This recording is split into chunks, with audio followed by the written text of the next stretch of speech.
dedicated to each and every one of you who appreciate a great glass of wine. You know what I mean? It's Monday. Let's raise a glass to the beginning of another week. It's time to unscrew, uncork, or saber a bottle. And let's begin exploring the wine glass.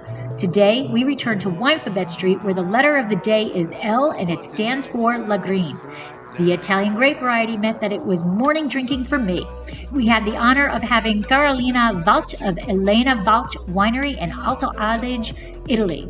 During the interview, we learned the history of the village, the grape variety, and some exciting fun facts. This is definitely one you're not going to want to miss. Please take a moment to rate and review the podcast. Did you know you can do it right now? Yeah, while you're listening. New ratings and reviews are how the algorithms decide which podcast they recommend to others. And if you love the podcast, other wine lovers will too. Don't forget to add your email address to the website to keep up on all things exploring the wine glass. Slancha. Hey everybody, I'm Lori Budd, a UC Davis winemaking program, Spanish wine scholar, sommelier service, champagne and Côte d'Aron specialist, and a WSET Level 2 graduate. You can find Exploring the Wine Glass on all the socials, as well as your favorite podcast catchers. If you haven't subscribed yet, now's the perfect time to swipe, subscribe, rate, and review. Stay in the know about all things wine by visiting my website, exploringthewineglass.com. I promise I'll never tell you what to drink, but I'll always share what's in my glass. Hey, everybody. Welcome. So we are back to Winephabet Street. We are up to the letter L, and we are talking Lagrein, and I am stoked because we are talking Lagrein from Italy. Well, actually, I'd be happier if I was in Italy while we were talking about this. But we have a special guest, Karoline Walch from Elena Winery. And there it is. And we are talking Lagrein today. So it is going to be a fantastic conversation. So first, welcome, Karoline. How are we doing? Hello, everyone. I'm fantastic. Thank you so much for having me. Thank you for taking time for being with us. And we can't wait to get into the history of the winery and this grape variety. But before we get to that, those of you who do not know me, I am your co-host, Lori. I am WSET Level 2. I am a Spanish wine scholar. I am a champagne specialist and Côte d'Aron specialist. And I am part owner with my husband of Dracaena Wines in Paso Robles. So winemaker on top of that. And I don't know what else. But I'm going to pass you off to my co-host, Debbie. So go ahead. Who's going to present half the stuff she does too. Yeah. I am Debbie Giaquindo. And first I want to thank Karoline for showing us how to change the backgrounds here. Yes. On the computer. It could have been there for the whole time, or maybe it's new, but I'm sitting amongst Hudson Valley Cap Franc. And I'm Debbie Giaquindo, the Hudson Valley Wine Goddess. I'm a certified specialist of wine, a wine location specialist in port and champagne, and a wine sherry location specialist. I'm the author of a book called Tapping the Hudson Valley and Weekend Itineraries, visiting the Hudson Valley area. I am chairperson for the Hudson Valley Wine Competition, and I am a partner in a restaurant in North Wildwood called Trio North Wildwood with my husband and chef Gus Zimmerman, and we're getting ready for our busy season. 3 months of being busy. I'll just leave it at that. Karoline. Hello, everyone. Yeah, I feel almost embarrassed because I don't have so many specialist titles as you have. You have a winery. What are you doing? So I'm a wine producer. My name is Karoline Walch, and I'm the 5th generation of our family estate, Elena Walch. We're in Alto Aldige, so in the very north of Italy, and I'm very excited to be talking to you today and introducing you to our estate, to our vineyards, to our winemaking philosophy, and obviously to the variety Lagrein. Well, thank you so much. Excellent. And we do have, Michael has found his way to the episode, so that is good. And we are going to hit up Elmo right now. So let's. There we go.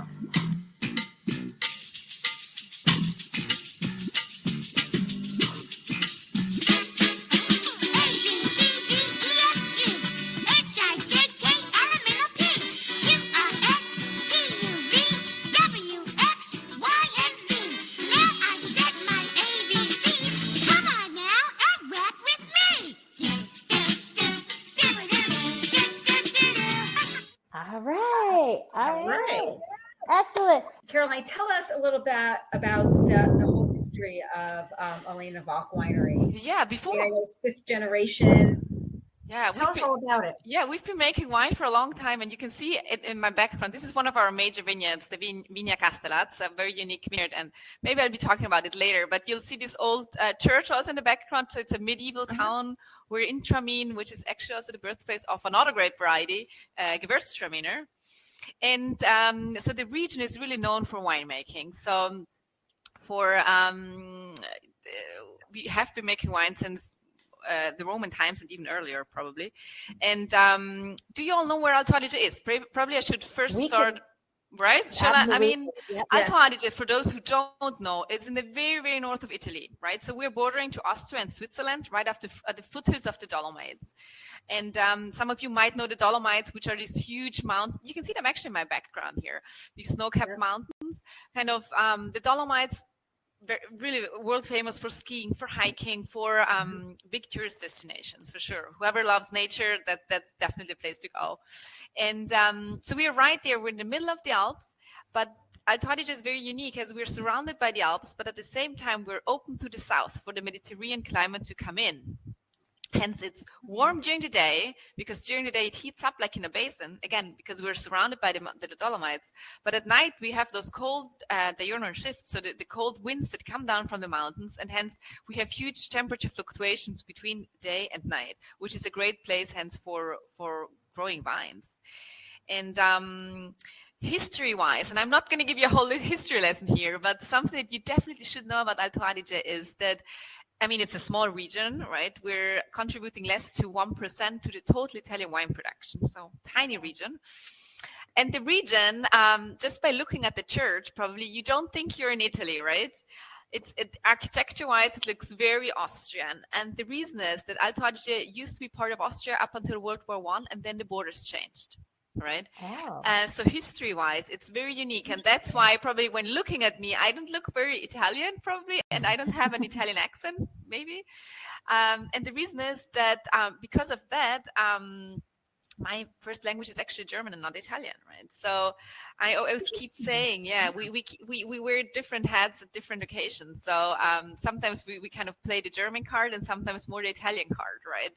So the region used to be part of Austria up until World War I. Then the borders changed, and obviously since then we have been part of Italy, and it's a beautiful part of Italy, but it is quite unique and distinct to the other regions that you'll find in Italy, and hence history-wise we have a very rich history, and culture-wise it's very interesting because you have those. It's really like a melting pot between these Austrian and the Italian cultures, and I always say I feel like we've picked the best things from both cultures.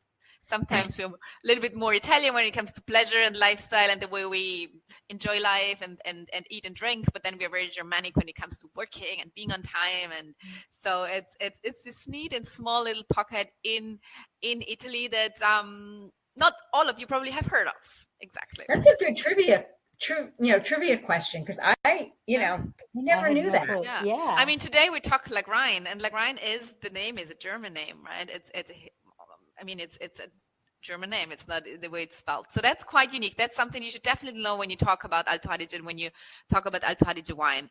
But so it's a very historic winemaking region, and because of our unique climate, we really can produce fantastic wines, both red and whites. Back in the days, it was mainly red wines. Nowadays, it has shifted. So there are about almost 40% red wines, but the majority nowadays is whites, actually. Oh, wow. And it's cool. And how about the majority of what you produce? Do you produce? For us, it's half, pretty much. Half red and half white. Yes. Okay. And yes, that's a little bit about the region. And then our estate is also one of the most historic estates in the region. The winery was actually founded in 1869, so 5 generations ago, right in this town of Tramine, where the picture that you can see in my background. And the winery has been there ever since. It has been in the Walch family, so in my family ever since. But then it all changed with my mother, Elena, who married into this family. Now, she was actually an architect. And she was born and raised in the big city of Milan, about 3 hours south of where we are. and marriage then took her to this small little village of Tramin. And I mean, she soon realized that there was nothing else but vineyards surrounding her. And she has always had this love and passion for wine. And I mean, we're talking about the 80s when not only Alto Aldige, but really all of Italy and probably most of the regions in the world were mainly focusing on quantity rather than on quality, right? So she never really understood why the family already at the time, you know, we're owning some of the most unique vineyards, like the Vigna Castellas that you see in my background, a very steep, difficult vineyard to work, and would make one variety, you know, they would just be making a varietal Lagrein, a varietal Gewürztraminer, a varietal Pinot Grigio, whatsoever, without naming the vineyard, the site where it's coming from, right? And obviously, I mean, the quality you get from vineyards like the one that you see in my picture is so different than from the Valley Floor, for example, right? So she was the one in the early 80s that said, hey, we're such a small region. We need to compete on quality. We're way too small to compete on quantity, right? So she was the one also to my dad telling, hey, we need to change. We need to vinify all these parcels separate. We need to focus on the highest quality possible. So she introduced new techniques in the vineyards and also in the winemaking. And I mean, whoever knows my mom knows that she has a very strong head.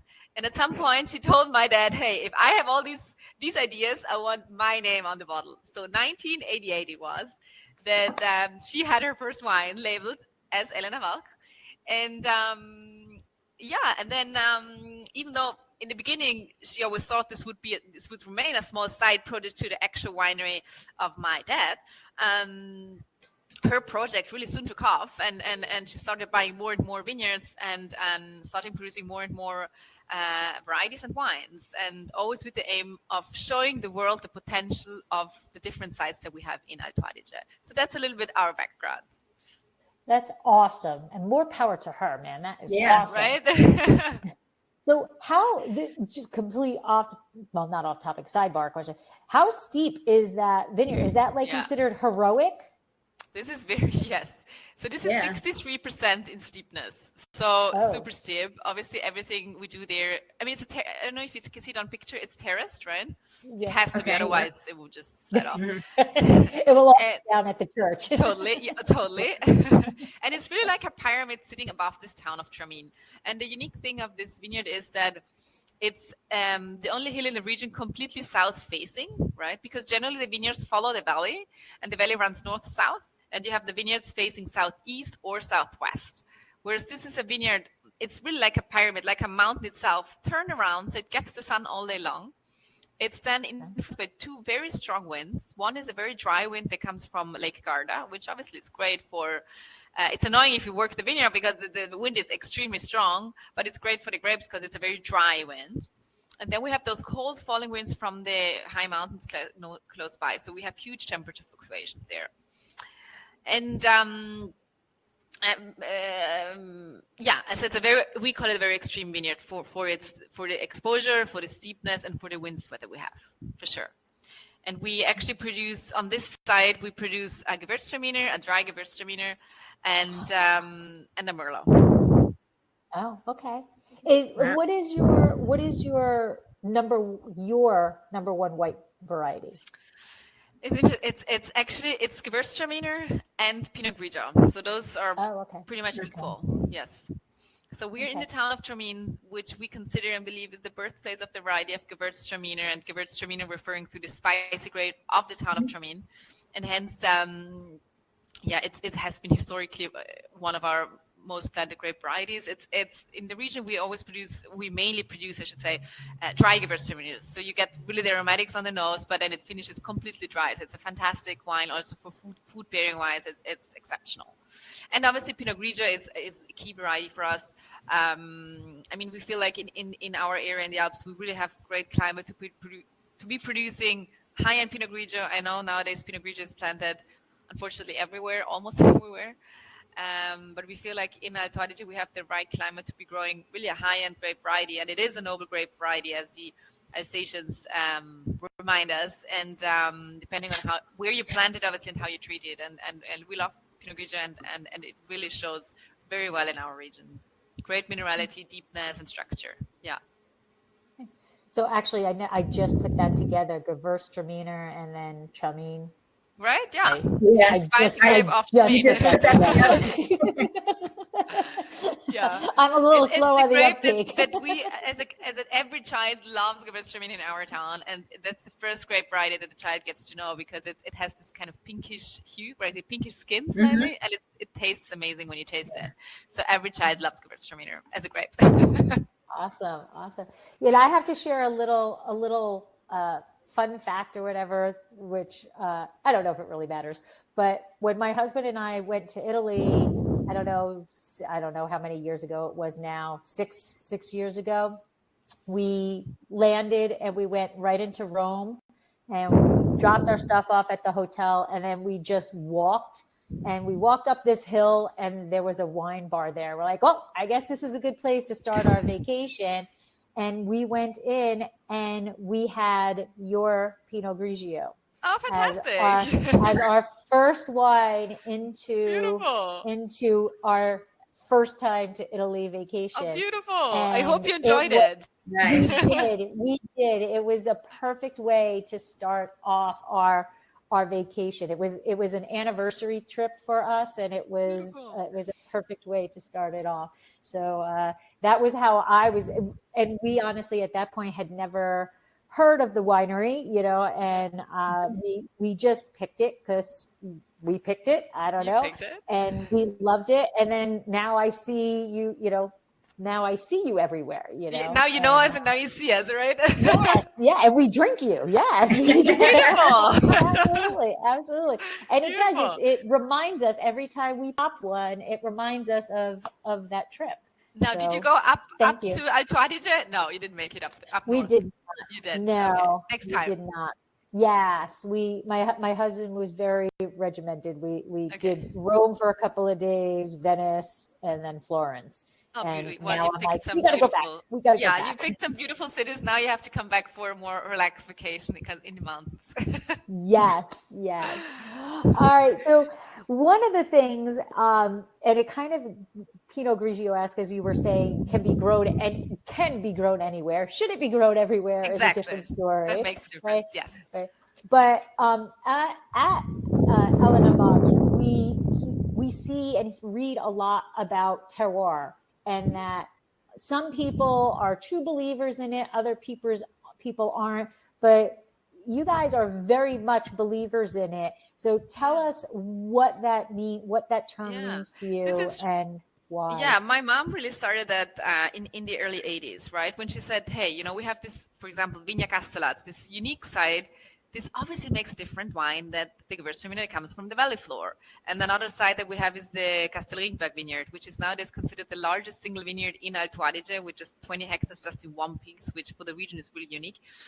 And she said, hey, if we have these unique sites, we need to make something different. We need to make sure that people understand this wine is different because it comes from this place, right? So that was her belief back in the days, and she started producing then all these single vineyard wines, right? Starting from Castellat and from Castelriedberg, which are our two major vineyards. And later on, when my sister and myself joined, actually I didn't finish the story. So my sister and myself, we actually grew up on the winery. Then we both traveled around the world, had our own experiences, studied abroad, but both decided at some point to come back. And so we both actually came back in 2013.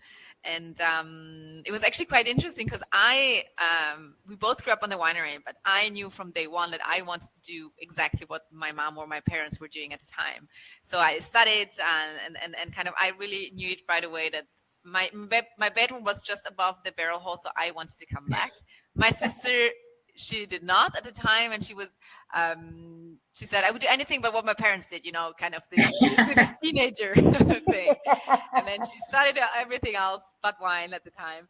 And then actually we later only found out that she was actually secretly taking wine courses. And at some point decided to come to join the family herself. So we both found ourselves back in Tremaine, in this small town, in 2013. And she then studied also in Burgundy and in Bordeaux wine. And hang on, I lost you. Are you still there? Okay, sorry, Yes, we're still my here. screen went black. Sorry. And So she came kind of had more the old world schooling in wine. I actually studied in Australia at the time and kind of had more kind of the new world approach. So hence we found ourselves in this very historic winery, and with the old and the new world kind of coming together. And it was so much fun because we both, studied in different parts of the world and then came in with new ideas, and then together found out what we thought would be the best for our winery. And what my mom then, introduced many years ago, which was this thinking of terroir, this parcel vinification of our different sites, is something that we then continued, and probably in a more strict way even, that we also started using. We were actually one of the first in the region of Alto Aldige to be using this relatively new denomination or classification, I should say, of vigna, meaning vineyard. And if you put that on your label, it's like an MGA. You have to guarantee that the wine comes only and exclusively from one single site. And so what my mom introduced many, many years ago and was making wines only of these sites, right? And when the wine was gone, and we didn't have anything to sell for so many months. She always thought that it's important to have a wine that speaks for its location, right? And hence we introduced that in 2015, then when the new denomination became available for the region of Alto Aldige, this new classification, I should say, and so this is something she introduced back in the days, and we continued and will continue also in the future to really produce wines that really reflect the parcel, the region, and where it's coming from. And Lynn has put in the chat that loves your Castel Ringberg Lagrein. Yes, exactly. So we actually produce two different Lagreins. We have the Lagrein Selezione, which is Lagrein. See, we go back to the German pronunciation, right? Right. The Italians would say Lagrein because that's how it's spelled, but it's actually Lagrein, and it's a Germanic name. Goes back to And so there are two different types. We have the Lagrein Selezione, which is a selection of several smaller vineyards kind of coming together. And then we have the Lagrein Vigna Castel Ringberg, and that's our single vineyard Lagrein, which is a Reserva style, which is then matured in French oak for about 18 months, bottle aged prior to being released, right? Whereas the Lagrein Selezione is, to me, a great expression of the variety itself. So it's kind of more fresher and more approachable style than the Lagrein Reserva is. So, and that's what I have? You have the Lagrein Selezione, which is a selection of several smaller vineyards coming together. Okay. And these smaller vineyards, are they located in different areas? They're very close by. Vineyards? So I should say, Okay. we're in Tramine, the town that you see here. And Lagrein comes from vineyards in the town of Tramine, also Caldaro, which is a beautiful area for growing Lagrein in the lower parts. So those two parts, so that's not even 10 minutes away from each other. Mm-hmm. And Lagrein is this very unique variety that it's an indigenous grape variety to the region of Alto Aldige, right? It's really only being found there. And it's it has it's a very dark color, and you'll see that in the wine, right? It has a very, very dark color, grippy tannins. Interestingly, it also has a good acidity. And it's interesting because we don't exactly know where the variety comes from. I mean, there has been we found like documentation that goes back to something like the 14th century where they were talking about this variety Lagrein. So we don't exactly know where the variety actually comes from. We know it's the closest related to Teroldego, which is in the nearby Trentino area. And then it goes back to Marzemino, and then it goes back at some point. It must have been kind of a cross also with Syrah, even with Pinot Noir, and some even say Merlot. So we don't really know how it kind of came together. But somehow Syrah is in there, somehow Pinot Noir. And I think kind of you feel that in the wine, especially when it's young, right? You get kind of these spicy notes also. And Yes. Right? And so it has been planted in Alto Aldige for, as I said, since the 14th century, and so long tradition. And actually back in the days, and I'm going back to the topic of the color, it was mainly a grape that was used for blending, right? Because of the color and the tannin structure, this wine was blended with another indigenous grape variety that is called Schiava, right? And Schiava is the complete opposite to Lagrein.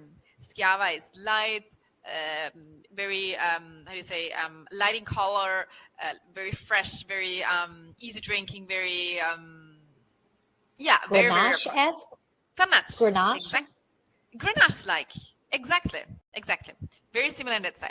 So obviously at the time, they were using just a little bit of Lagrein to added a drop of Lagrein to the Schiava, and all of a sudden your Schiava was becoming kind of a Reserva, not a Reserva style, but kind of becoming more rich, more important, and you could sell it off for more, right? So this was the trick, like using a little bit of Lagrein to make your kind of Schiava more important. And only then, really, we found out that Lagrein actually needed a special microclimate to really be expressing itself well.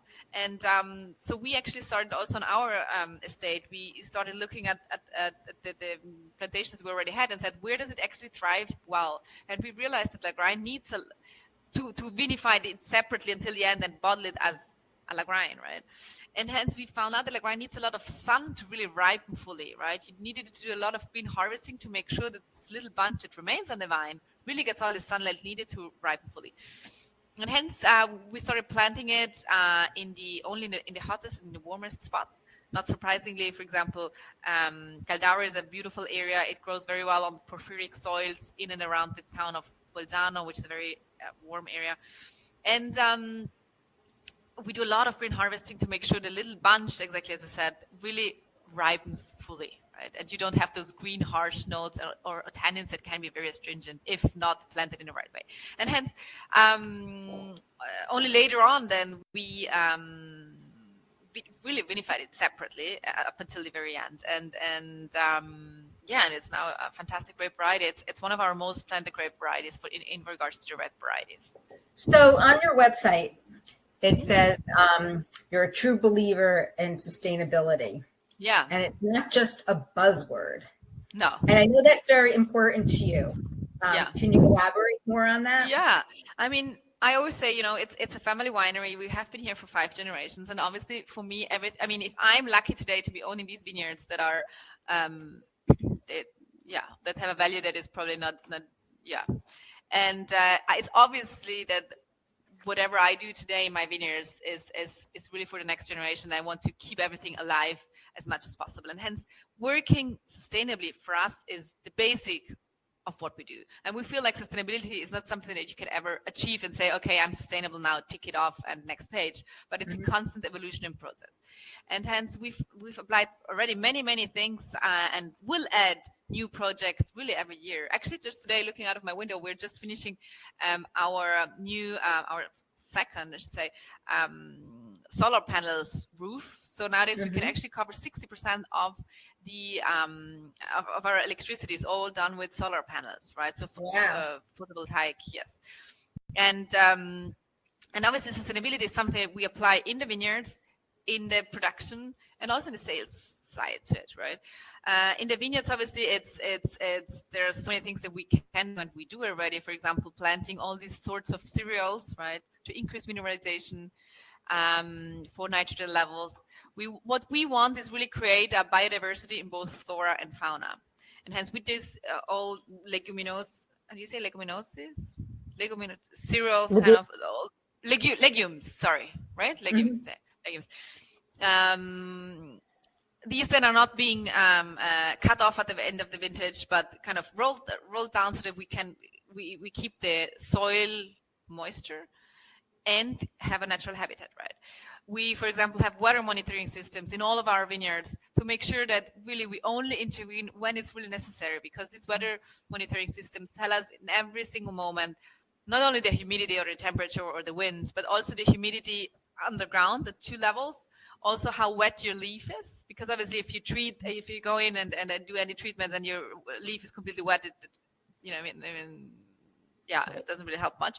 And hence, with the aim always to intervene as little as possible. And this is really also the belief that we then have that we continue and follow also in the cellar, that if you have very healthy grapes, then you don't have to do much else in the cellar, right?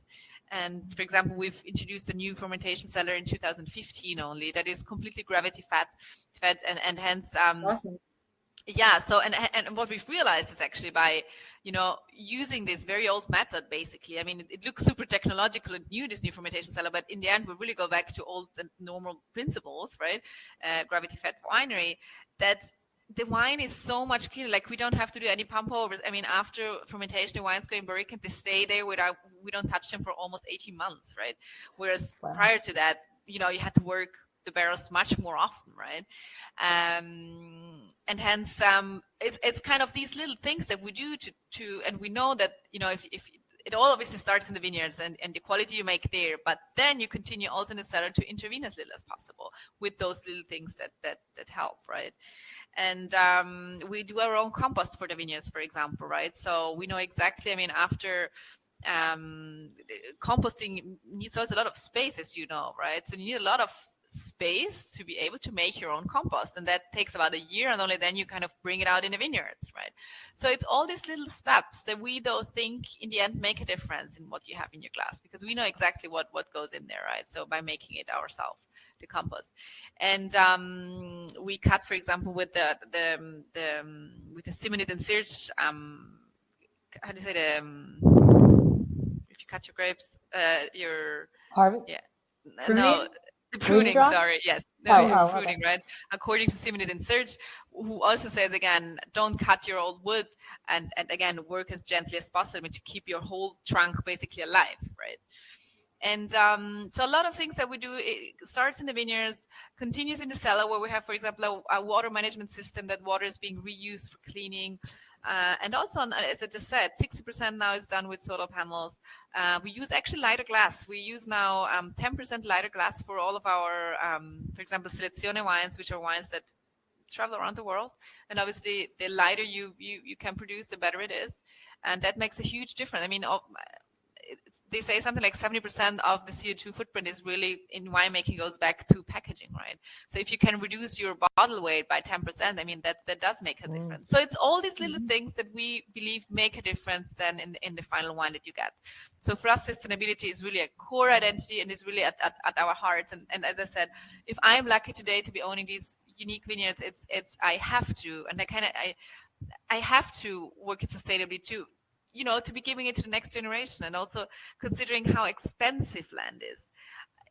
There's almost no vineyard available for sale or for expansion. Hence, the vineyard prices are extremely high. Wow. So it takes it's like €1 million for 1 hectare, which is prices like in Champagne, right? We don't produce Champagne. We don't get those prices like in Champagne, right? So obviously, it's only the second and the third generation that in the end finally make a profit out of this super expensive vineyard.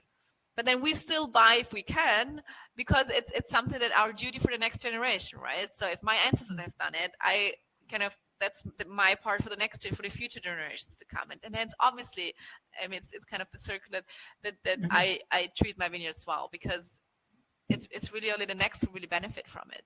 And now, a word from our sponsor.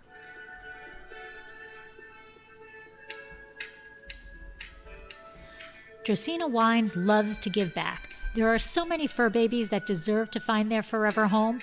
We would love to be able to help as many as possible. If you are part of a nonprofit organization or know of a nonprofit organization that would like to hold a fundraiser, please contact us at contact@dracaenawines.com or visit our website, dracaenawines.com, to fill out the form. How does the fundraiser work? It is super simple and costs your group absolutely nothing. Together, we will choose a month that your group will be sponsored. During the month, you promote the fundraiser just like any other event you'd hold. At the end of the month, we will donate 20% of the sales to your organization. The donations will be made in the name of each individual who purchased the wine, so that you know exactly who helped the animals. Our goal is to raise as much funds as we possibly can and to help as many animals as possible. So please help us help as many fur babies as we possibly can.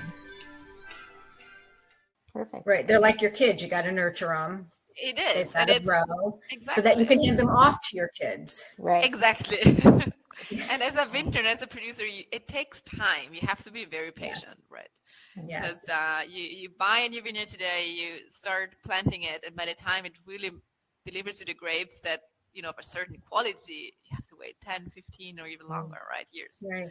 And also getting to know that particular site and exactly. the pros and what it needs. Exactly. To understand what style can I actually make, right? You probably have in mind a certain wine, but can it can those grapes get there? I mean, is it really Right. what I picture it, right? And if not, what's plan B? What can I do with them? Exactly. Right. Exactly. Yeah. Yeah. So, So- you're located in. Go Oh, ahead. I'm sorry. We just have two questions Okay. that have been there for a while. So the first one is from Todd, and he would like to know, how would someone from the U.S. travel to Tramin? Do you go through Venice, Verona, Austria? What's the best way? closest? So the closest international airports would be Milan to the south, Milan, Venice, both to the southeast and southwest, or Munich, right? And then it's okay. always Munich in Germany. So it's always about either 3 hours, you travel 3 hours south if you land in Munich, or you go 3 hours north when you go from either Venice or Milan. And then you definitely don't need a car. So I suggest, fly into one of these major hubs and then don't take a car, because our capital city in Alto Aldige is called Bolzano, and it's a gorgeous, beautiful city to visit. But once you've visited the city, and it's a small city, you only need a few hours there. You need your car to really travel around, to see the vineyards, to see wineries. But then also, if you definitely should go up in the mountains, because they're beautiful. And so you need a car there, and to travel around and visit all the different small towns that we have here, because there are very, very, very many small towns. Okay. And then the other question is from JVB. Hey, haven't seen you in a while. Sorry. Actually, he was answering. He was talking about. He was saying that he flew into Milan and then took the train to Bolzano. Yes, and then Murano train, yes, Murano, that works if you stay. And then he based his trip in Alto Aldige, at Innsbruck, Austria, and Marco Polo Airport. Oh, yeah. Yeah, True. So No, that's also. But then probably I sometimes use the Innsbruck airport, which is great. It's a small airport, but then you have to do a connection, right? You fly either to Frankfurt or to Vienna, and then your overseas flight. So if you want to go direct, you'd have to go into Munich or Milan or Venice. But otherwise you can use some of the smaller airports like Verona or Innsbruck that are about an hour and a half either south or north. But then you have to do change flights. And Jim says it is definitely worth the trip to go. Oh, beautiful. I love hearing that. Thank you. So sorry, Deb, go ahead. No, it kind of ties in to what my next question was. Beside the wine, what else is there to do? We've covered how to get there and hiking. So it's definitely a place for nature lovers, right? If you look for a big city with a lot of museums, then it's maybe not the place to visit. But if you're an outdoor person and you want to enjoy great weather, so actually our marketing agency says of Alto Aldige, we have over 300 days of sunshine, which is not bad, right? So it's beautiful Very weather. nice. Yeah, and it's in summertime. It's interesting also for winemaking. Actually, we're one of the hottest summertime places in all of Italy. But the nights are make the difference, right? It gets hot during the day, but it's cold at night. So a lot of people, I get that a lot, that they say, hey, we thought we would be so far north so that it would be so cold, but in the end, it's so warm in summertime, and it's true. But yeah, what else is there to visit? Definitely visit wineries. It's beautiful. It's a beautiful vineyard area for sure. And most of them are in and around the town of Bolzano, Lake Caldara, Trami, kind of this where we are basically located. And then very important and very famous for in winter, if you come in winter, for skiing. And then for hiking in summer, or if you want to bike, beautiful bike roads and in the mountains, the Dolomites like Val Gardena, which is beautiful for hiking or for skiing in the winter. And you have these very high mountains, and they're just very unique, very, very unique. And we have some small lakes, but it's definitely a place for people who love to be outside. And culinary-wise, it's very, very unique because, again, going back to what I said in the very beginning about the two cultures, right, the German and Italian influence, that you'll see that also in the cuisine, and hence you'll have amazing food because you can choose between those very traditional restaurants. If you go especially higher up on the mountains, they will cook you very Austrian-like food, right? Very traditional. But then at the same time, you have this very Italian cuisine and influence, and very many high-end restaurants, they tend to blend these two things together, and it kind of really exceptional food. So I believe we have per capita, we have the most Michelin star restaurants in all of Italy. Yeah, so that's not bad, right? We also even had a 3 Michelin star restaurant, but unfortunately he just closed. But because the huge hotel got purchased by another huge hotel anyway, so they decided to redo it. So we don't know exactly what's going to happen. But yes, so it's a very, very high-end place for people who kind of want to enjoy good wine and good food. It's definitely a place to go. Awesome. All right, so let's focus in a little bit on the Lagrein.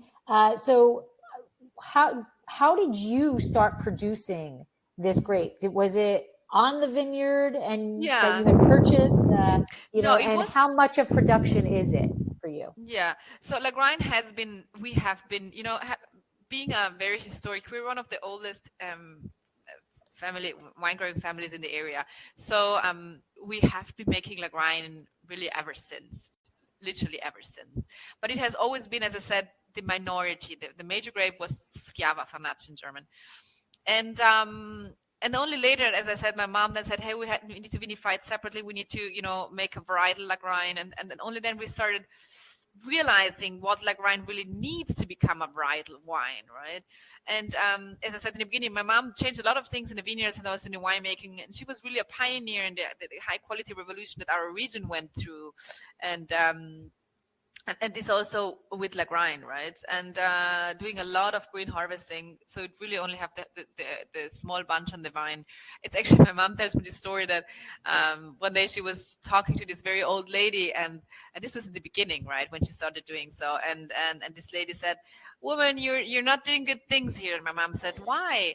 And she said, as I was, and this was a lady, she was maybe 90 years old. And she said, when I was a child, during harvest, we kids had to be the last in a row during harvest. And we had to whistle and sing to prove that we were not eating one single berry. And now you're cutting down on the ground. Right. So she changed a lot of things. And a lot of the people at the time did not like this. But certainly with Lagrein, it was necessary to start making it as a varietal Lagrein, right? Because otherwise you'll have these very astringent and tannic notes that no matter how much oak or no matter what you do in the cellar, you just never get rid of it, kind of these green notes.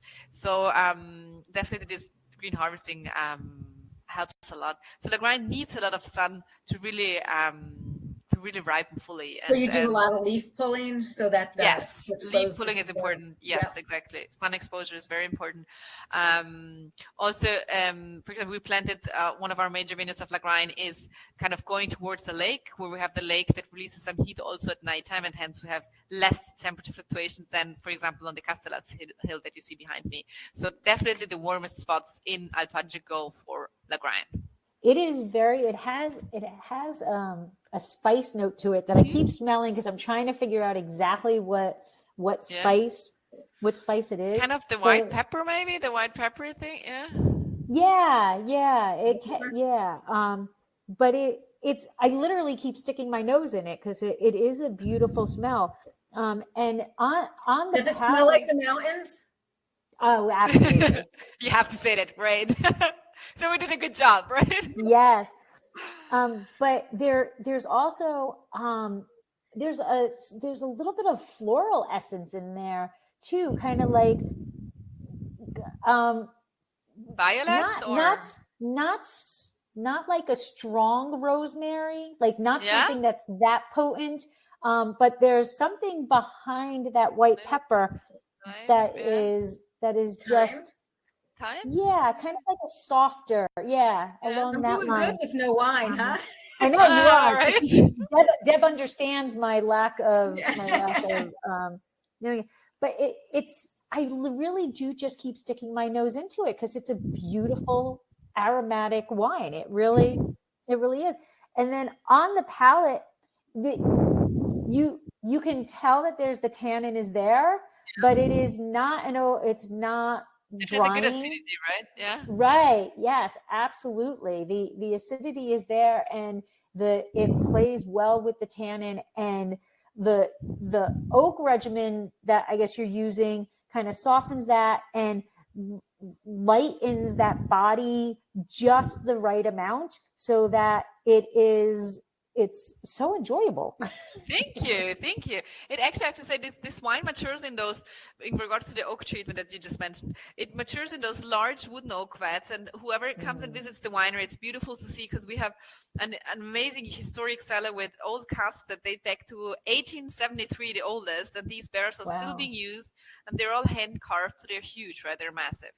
And they really tell the story of my family, of my ancestors, of the region, of the importance of winemaking in Alto Aldige historically, and obviously those are great also for microoxygenation happening, right? And for the maturation of the wine, for sure. Yeah, So- and I'm sorry, and then there's red fruit. That's kind of dark red fruit, right? Is where it's lovely, and I really just keep sniffing it. But I have to say, it has a beautiful smoke. I always find like it has a great smoke on it, so it's beautiful to pair with anything that has smoke on it.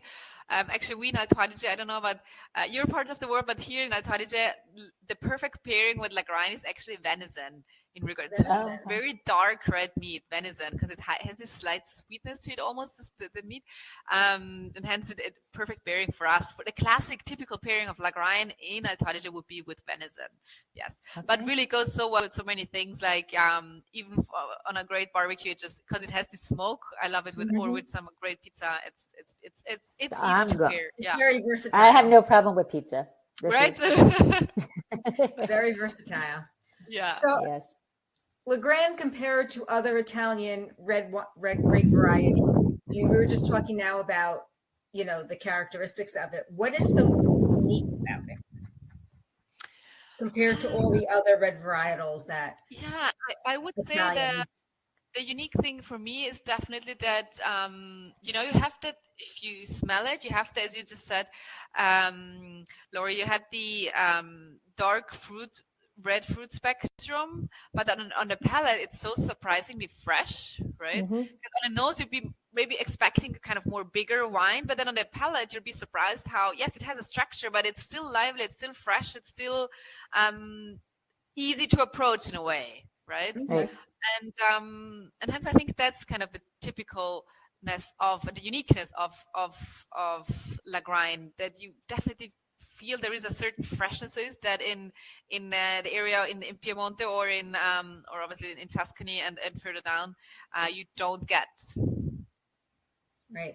And Jim has said that Lagrein, how do you what's Lagrein. Lagrein. And Sheva are fabulous grapes to taste with northern Italian food. There are more delicate, elegant wines. The Fedors are massive and impart a gentle oak influence. Yeah, and I would agree to that, because we have certain regions here in the United States that have a very poor love affair with oak, in which you put that up, when you put that on the palate, you're tasting oak. You're not, you're not tasting what that fruit the variety is itself. Really right.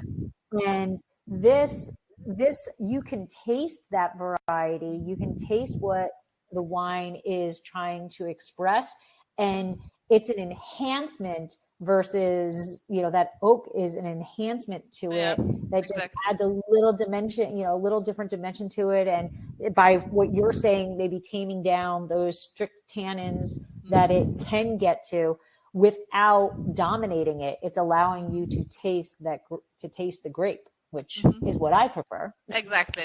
I totally agree. Yes. Yeah. I prefer to have the expression of the grape in the glass and not a bunch of oak. Yeah. And absolutely. Now you did kind of explain what the climate is like for that, but in general, like Lagrein, like if you were choosing the ideal spot, what is that climate that Lagrein likes? What is that soil it's warm. It's the answer is it's a warm for Alto Aldige, right? Let's not Sicilian warm and not Californian warm, but for whatever Alto Aldige is warm, definitely go there, right? It definitely needs sun and warmth. Lagrein does not well on high elevation, so the highest we go is probably 350 meters, 400 say the most. So you stay low in the valley. Porphyric soils do very well with Lagrein. Generally also loamy soils and do very well.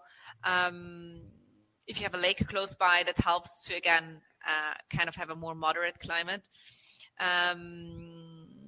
What else? When you say warm, how warm does it usually get there, like in the summertime? It gets fairly warm. So I'm not very good in Fahrenheit, but it's about, we can get in summertime, talking about July and August, up to 32, 33 degrees, yes, Celsius. So that's 100 or something. Sounds hot. Yeah, 32. I'm terrible in that. 90. 90. Okay. Yeah. But do you get any humidity? No, exactly. That's you don't exactly get much good point. disease pressure. See, I never talk about humidity because it's not a big, I mean, we're very lucky that it's fairly dry, also because of the winds that we have, right? So it's a fairly windy place. So no, disease pressure is, I mean, obviously sometimes it's there if it rains, like 2014 has been a difficult vintage for everyone, but generally it's a dry, right? Dry vintage. And that actually brings me to another topic, that there's so much talk about, vintage variation. In Alto Aldige, really, to be honest, even if, like, whenever I have to do some vertical tastings of whatever wines, talking about the vintage for us is so hard because we don't have these huge variations between one vintage and the other. So we're, generally speaking, fairly lucky to have a very constant and good weather. Then obviously, like 2014, it has been a kind of a more difficult, more rainy vintage. 2015 has been exceptionally hot. 2003 has been exceptional. But in general speaking, it's not that one vintage is so different from the other, right? I mean, a little bit, yes, but not huge, right? And in general speaking, we're very fortunate to be living in this small area where we're protected, right, by the mountains. I mean, all the bad weather that comes from the north doesn't get to Alto Aldige because we have the mountains, right? So it rains in Austria, but as soon as it crosses the natural border, which are the mountains, it's sun. So where we are vulnerable, the bad weather always comes from the south, right? We get the snow from the south, and we get rain. Heavy rain only comes from the south, right? That's where we're open. Big storms from the north never make it through. Hardly ever make it through, right? So how does the altitude impact the flavor? So if it was to grow, Lagrein was supposed to grow on the valley floor, how would that flavor be different? Yeah, the thing is that it wouldn't really ripen enough, and that you're left with a wine with a Lagrein that is green, right? You have green notes in it, right? Well, it will ripe at some point, but you'll have always these very astringent tannins, right? And would certainly not thrive well. So the unique thing of Alto Aldige is really that we're such a small region, and actually as a region, about 98% of the region is classified as DOC system, with the DOC, which is the highest denomination that we have in Alto Aldige. You know that in Italy there is also the DOCG, but not in Alto Aldige. So the highest we have is DOC, and 98% of our vineyards are all classified as DOC. So we have very high quality in what we have. And land is very scarce but very versatile. So we have a lot of different microclimates that we find, and hence we plant a lot of different varieties. Like as a region, we're up to almost, I think, 30 varieties that are being grown in the region. And why? I mean, these are all parcels. Within an hour from where we are, we see so many different microclimates. And the unique thing is also that we can go in altitude, right? And vineyards are being planted in Alto Aldige from, say, 250 meters up to almost 1,000 meters. So that's like 3,000 feet, right? The highest we have. And so very versatile microclimates that you find. And hence we can plant many, many different varieties. But Lagrein, you would choose a lower elevation vineyard for sure. You go high up with Pinot Bianco, for example. Pinot Grigio is another variety that wants more kind of the lower elevation, but Pinot Bianco, Pinot Noir do very well on high elevation vineyards. And how do you see climate change affecting you? Yeah. And specifically the impact that it may have on Lagrein? Obviously, I mean, the climate has been changing, and we see that. And if you talk to my generation, ask in general, when does vintage start? I would say very late of August. Ask my parents, and they would answer middle of September, right? So we're talking about 2 weeks of difference, right? So definitely we see that. But then there are always exceptions, right? We have colder vintages and vintages being shifted further down. But in general speaking, yes, we do see that it gets warmer. And yes, we do see that wines tend to have a little bit more alcohol.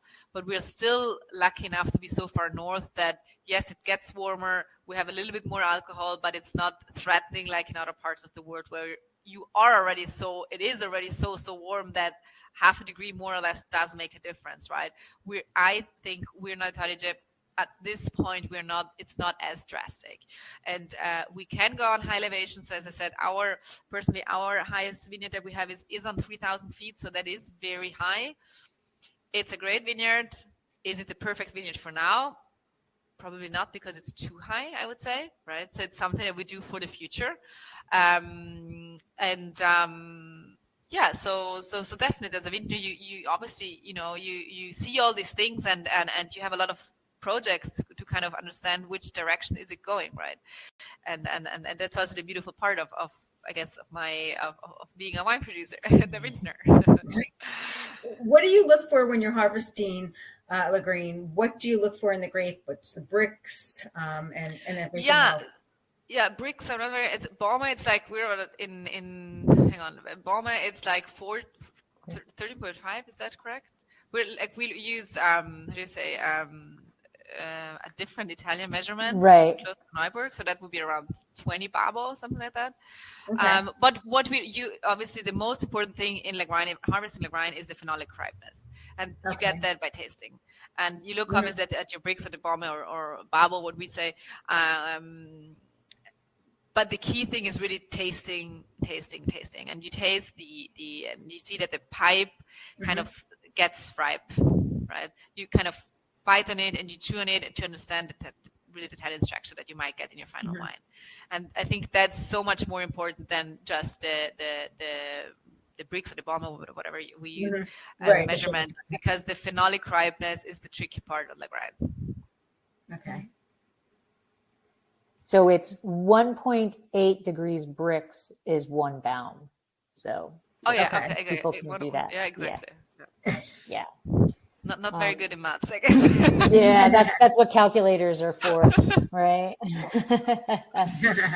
And then you did talk about how like a harvest, was with the climate change, it is moving up a little bit depending on, whatever. But in terms of Lagrein itself, does it tend to bud break early? Does it ripen early? Where is it in the scheme of your vintage? In scheme of our vintage in general, not in terms of climate change. No, in general, you say. In general, Lagrein is being harvested fairly obviously after the whites, but in regards of our red wines, it's one of the almost first that come in, I would say. So in average vintages, it's interesting because even if you go into the vineyards and you see kind of, it has this kind of it's such a contradiction, this variety, because you taste the vineyard and you see actually it has a very soft skin. And it's you would think it has very thick skins, but actually has a very soft skin, right? Okay. Considering the tannin structure that you have. So it's really a contradiction to what you generally learn in your books, right? So we harvest, generally speaking, I would say around it depends. I mean, mid-September, I would say. So once basically almost when the whites are finished, then you start almost together Schiava and Lagrein kind of, Pinot Noir, obviously Pinot Noir would be first, generally speaking, but because Pinot Noir nowadays tends to be on higher elevation vineyards, sometimes Lagrein comes before the Pinot Noir comes in, because Pinot Noir tends to be grown now on higher elevation. But if Lagrein and Pinot Noir were planted in the same elevation, then Pinot Noir would come first, yes. Okay. Now you talked about how the winds help the vines, the Lagrein, and that, but once you get it into the winery, is there anything that is a concern in the winery? Like, does it is it prone to oxidation? Is it prone, what? Is there something you need to be concerned with we in it? need to be concerned in general. No, it's actually Lagrein is. We love making Lagrein. It's not it's not like a Schiava that is very tricky and very reductive and very. Lagrein is a variety that it's the classic red wine regimen. How you say production that you would do. Okay. Yeah, so it's not too difficult to handle Lagrein compared to say Pinot Noir or Schiava that we plant. Yes, Okay. or Cabernet where you have to wait for so long and kind of cross your fingers that the weather holds because it ripens so late. So Lagrein is a, how do you say, a trustful and a variety. Yes. We do have a question from Evelyn. She said she sees that you exhibited at Vin Italy and Pro Wine this year. She wants to know if the attendance, excuse me, if the attendance levels were up to pre-pandemic levels. Yeah, definitely for Vin Italy, yes. Okay. Vin Italy was a really beautiful trade show, fantastic. We loved it. We saw people from all over the world. Pro Wine was also very good. Probably not as busy as pre-COVID, I would say. Okay. But in Italy, for sure, yes. I mean, Okay. yes, for sure. It was great. That's Yes, we good. loved it. What is the best way to enjoy this wine? Is it better to drink it young? Is it a good aging wine? Mhm. And does it depend on how it's produced, whether it will age better than others? Yes, to the last thing that you said. Yes. Okay. So always, whenever you buy a Lagrein, look on your label and look what it says. Because in general speaking, not just about our estate, but in general in Alto Aldige, if you see a wine labeled Lagrein, like the one that you're, Laura, that you're having, like if it's labeled just Lagrein, Alto Aldige DOC, that's the denomination, then you're most likely, it's a wine that is generally made to be drunk young, right? And it's kind of more fresh, and it's a wine that is approachable and is here to be drunk now, right? So you look for kind of more recent vintages and don't go too far back unless you really want to see how the variety evolves. But in general, those are wines that are being made to be drunk young. But if you see Lagrein Reserva on your label, right, Reserva, then it means that the wine has been aged for at least 2 years somewhere and somehow, right? You have to age it for 2 years at least. And hence, obviously, those wines are wines that are made to age, right? And so these wines, yes, look for back vintages because Lagrein has the tannin structure and has the acidity. So it's definitely a wine that holds well and does age very well. Yeah. How long do you think it would age for? Lagrein? Yeah. If you look for a Reserva style, it can age very well. At our estate, we have some of the oldest vintages of kind of early 90s, and they are beautiful. I mean, it has the tannins, it has the acidity, so two very important components really to ripen. And so they can age very well, yes. Awesome. Great. Good to know. Yeah. And we've already covered climate and soil. So Deb? So what's the future of Elena Walch Winery? What's the future? Well, I feel like what my mom introduced many years ago, being this pioneer in the high quality revolution that our region went through, and with her belief of really making wines that are a true reflection of a single side of our area and of our family in the end, is something that my sister and myself, we definitely want to continue, perhaps even in a more strict way with new labor requirements that kind of prove that even stronger that we are producing wines from a single site, for example, working very sustainably and basically giving the soil back, what we take out, we need and want to give back. So really the future is to continue producing very high-end wines and produce wines that are really the true reflection of who we are and what we do and definitely where we are. And continue the legacy that my ancestors have done for many years already. And Lynn just said that she just had your 2012 and it was lovely. Oh, beautiful. Fantastic. Thank you so much. Yeah. And then, so piggybacking on Deb's question, that's the future of Elena Walch. What do you see as the future of Lagrein? I think Lagrein is a variety that it's a native grape variety, it's an indigenous grape variety of Alto Aldige, but especially in days like this where people love kind of these native, indigenous, different grape varieties, different than the classic international varieties like Merlot, like Cabernet Sauvignon. So for us, it's actually easier to sell a Lagrein in the US than to sell a Cabernet Sauvignon in the US, right? And hence, I think like there is, especially in times like these, there is more and more interest in native grape varieties overall. So I think Alto Aldige will continue producing this neat little grape variety that we have, and really show the world this small variety. Obviously, it will remain a niche product, but that's fine because we're such a small region, that we wouldn't have enough anyway. But I think it will have, it will remain a niche variety, but should always hopefully have a place in wine lists around the world. What 3 facts would you like people to remember? Because we're starting to wind down here. We're almost done. What would you like for them to remember about Lagrein? About Lagrein, 3 things. Okay. It's very versatile. Remember to drink Alto Adige, so northernmost wine growing region in Italy. And it's just, let me think, last thing, drink it. And if you drink it, kind of be thinking of this region that is surrounded by the mountains in the middle of the Dolomites. We have very small vineyards available only, and it's warm during the day, it's cold at night, so it's this tension that you hopefully see also in the wine. Wonderful. So Mike, I'm Googling here because Michael obviously knows more about Paso than I do, which is where I live. But anyway, he was asking a question, which I'm trying to see how they describe it. We do have Lagrein here in Paso. So yeah. Have you ever visited Paso?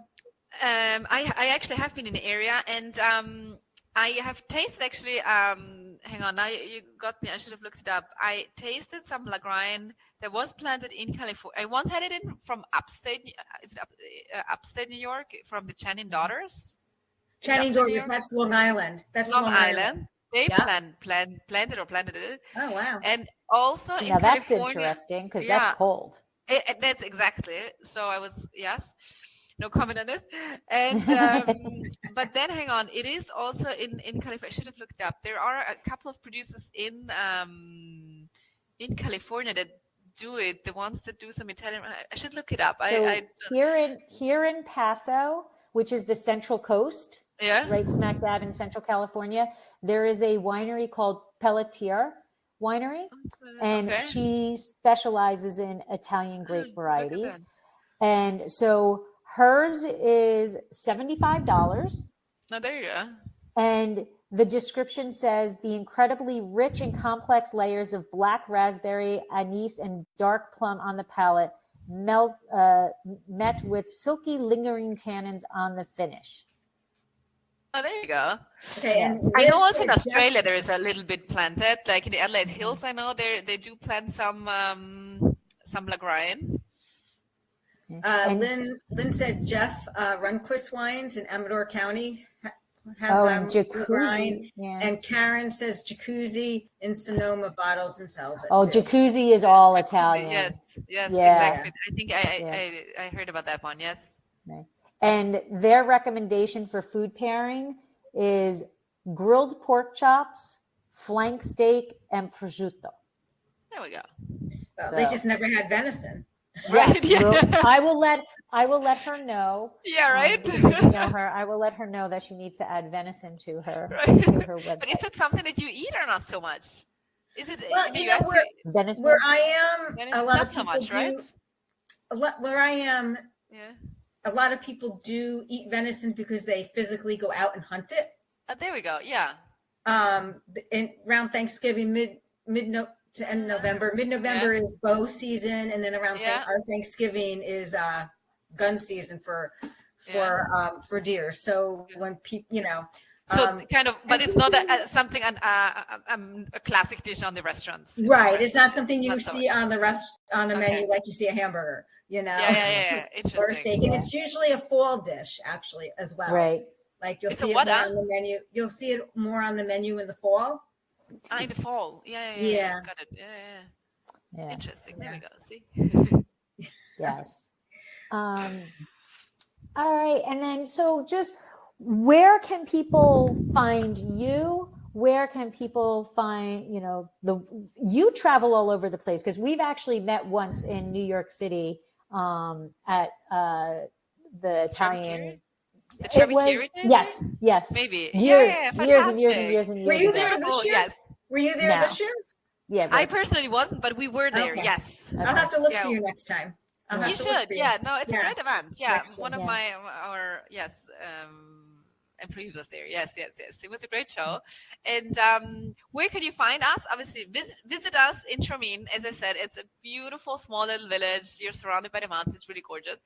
But if we have a beautiful cellar door, so tasting room, and we have a small sort of restaurant with local produce, only cold cuts, and it's in the middle of the vineyard, so it's gorgeous here if you wanted to visit. We offer also vineyard tours and winery tours, but if that's too far, we do participate at some wine shows around the US, for example, the Gamba Rosso or the James Suckling events. And then our wines are distributed throughout the States, and so look for us in fine retail or in kind of restaurants. And where can they find you online? Online. Yeah. I think it's wine.com. They should. No. Where can they find out about you online? It's Your Elena website, Walch. Instagram, Oh, sorry. Yeah.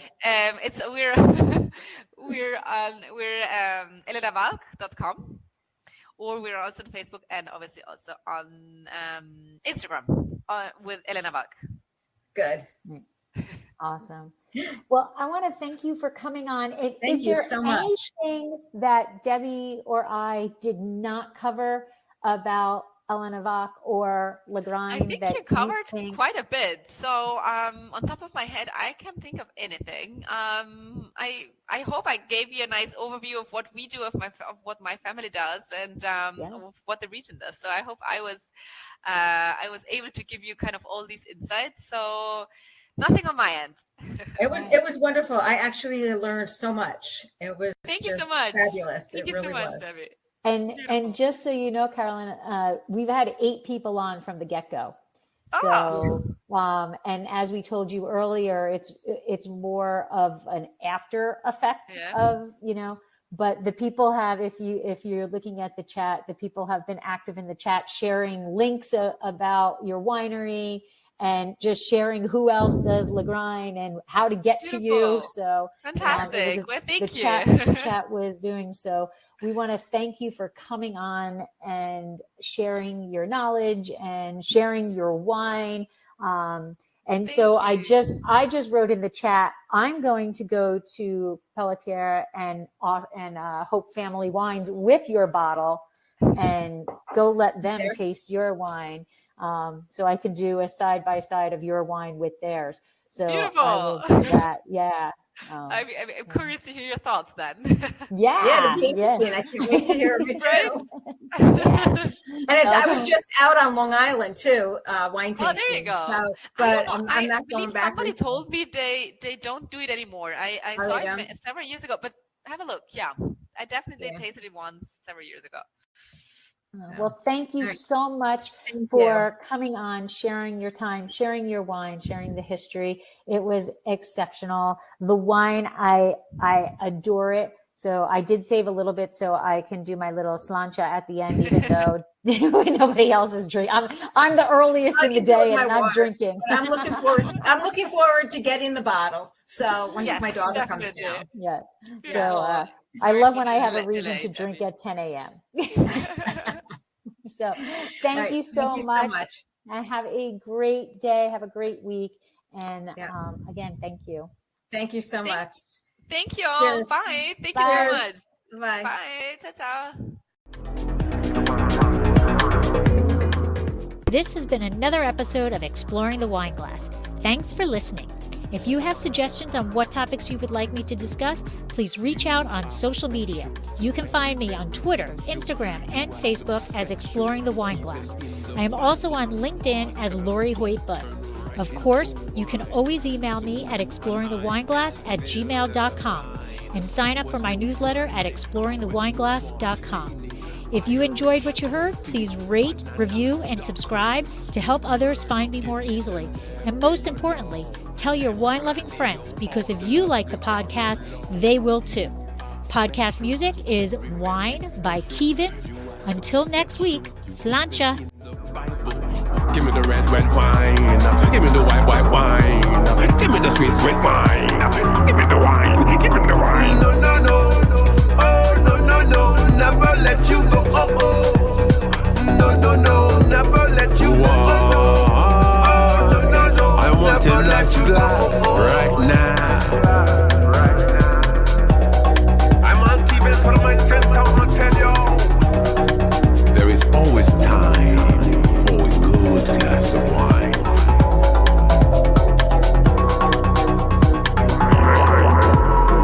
No, no, no. Oh, no, no, no. Never let you go. Oh, oh.